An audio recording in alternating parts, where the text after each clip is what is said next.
जोंनिनो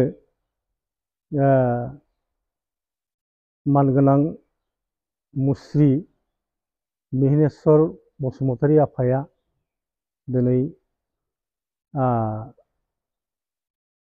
खैफोदाव गोलैनानै दङ।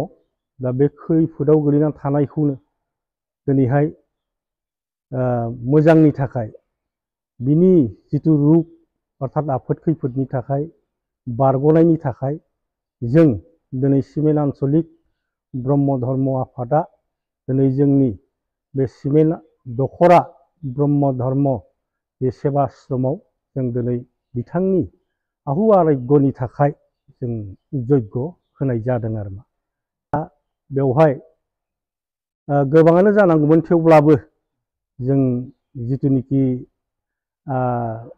गोबां आफादगिरि नेहाथारि गाहाय प्रसारक आरो जिल्लानि लेङाइ आफादगिरि आरो जोंनिनो ट्राक आफादनि नेहाथारि आरो आन्चलिकनि आफादगिरि गासै लोगो नांनानै आइमोनबो दंमोन। आइमोना एसे आवगाय थांग्रोनो हाबाय, गोबाङानो जादोंमोन आरो मोजांनि थाखाय जों बयबो आर'ज खालामनाय जादों आरो मा। गिबि गिबियावनो साफ्रोम रादाब बुथुमगिरि पर्टेल निउसनि बयनिसिमबो सिमेन्ट बे आब्दुल्लाराय बाथौ गौथुमनि जानानै फुंबिलिनि गोजोन हामलायनायखौ जासिहरबाय। गाहायै जों दिनै फुंबिलियावनो मोनफ्रोम माहारियारि आफादनि दैदेनगिरिजों लोगोसे सिमेन्ट बे आब्दुल्लाराय बाथौ गौथुमनि साफ्रोम दैदेनगिरि आरो माइनाव हान्जा, लाइमोन हान्जा, दौरि आरो गागि गासैबो ज' जानानै आर'ज गाबनायनि गुबै जाहोनानो जाबाय जोंनि नायल' जाल' बर' कसारि अनसाय गाव हायुं खुंथायनि गाहाय मावफुं सोद्रोमा मानव गेदेर मिहिनेश्वर बसुमतारी सारा चेन्नाइनिफ्राय गावनि देहानि जा फाहामथायमोन बेखौ अपारेसन खालामनानै गुवाहाटि सफैबाय।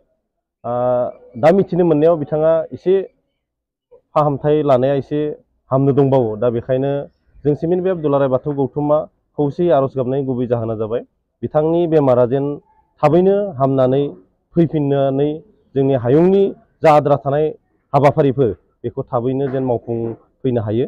बे मिजिंखौ लानानै जों सिमेन्ट बे आब्दुल्लाराय बाथौ गौथुम जथायै बानजायनायनि गेजेरजों जों आर'ज मोनथिनायनि हाबाफारिजों सारनि हामनायनि थांखिखौ लानानै आर'ज खालामनाय जादों। दा जों मिथिनाय बायदिब्ला बिथाङा चेन्नाइनिफ्राय फैनानै गुवाहाटियाव दं होननानै जों मिथिनो मोन्दों आरो। सारखा बेमार जानाया एसे गोबाव जाबायमोन, प्राय मास मोनब्रै मोनबासो जाबायमोन। बुंनाय बायदिब्ला मुलिजोंनो हामगोन बिदि सानदोंमोन, नाथाय सानाया एसे बारा जानायाव जोबथारनायाव मेडिकेल चेन्नाइयाव थांनानै अपारेसन खालामनाय जादों आरो बिनिफ्राय मोजाङै मोजां अपारेसन खालामनानै दिनै गुवाहाटिसिम दंफैयो सारा जों मिथिनायाव आरो।